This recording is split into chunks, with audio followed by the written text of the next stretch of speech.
आपल्यासाठी लोणचं म्हणजे ना आई आजीच्या प्रेमाचा साठा आहे. वर्षानुवर्ष चालत आलेली तीच रेसिपी आणि तेच मसाले, म्हणजेच त्यांच्या आठवणी आणि खूप सारं प्रेम.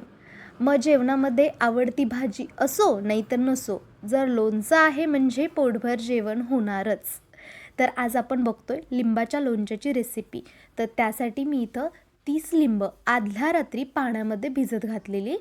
त्यानंतरनं ती निथळून घेऊन त्याला स्वच्छ कापडाने पुसून घ्यायचं. अजिबातसुद्धा ओलसर नसायला हवीत लिंब. नंतरनं सुकल्यानंतरनं त्याला छोट्या छोट्या पीसेसमध्ये कट करायचं. एका लिंबाच्या 8 फोडी करून घ्यायच्या. सगळ्या लिंब कट करून घेतल्यानंतरनं त्यामध्ये आपण 3 वाटी साखर, 2 चमचे लाल तिखट जेणेकरून थोडाफार तिखटपणा येतो आणि चवीनुसार मीठ टाकून द्यायचं. नंतर त्यामध्ये एक अख्खं लिंबू त्याचा रस पिळून घ्यायचा आणि त्यावरती 2 चमचे बेगडी मिरची पावडर टाकायची. बेगडी मिरची पावडर इथं मी वापरलेली आहे, त्याने खूप छान असा कलर येतो त्यामुळे. आणि हो, हे छान मिक्स करून घ्यायचं.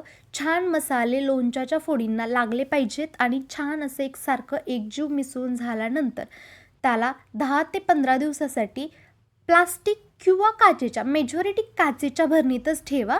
माझ्याकडे सध्या अवेलेबल नव्हतं त्यामुळे मी प्लास्टिकच्या भरणीमध्ये ठेवलं, पण मी नंतरनं ते ट्रान्सफर केलं काचेच्या भरणीमध्ये आणि ते हलवत राहायचं. आणि 15 ते 20 दिवसानंतर ते खूप छान मुरतं आणि हे लोणचं उपवासाला देखील चालतं. म्हणजेच हे उपवासाचं लोणचं म्हणलं तरीसुद्धा चालेल. जर व्हिडिओ आवडला असेल तर नक्की लाईक करा, शेअर करा.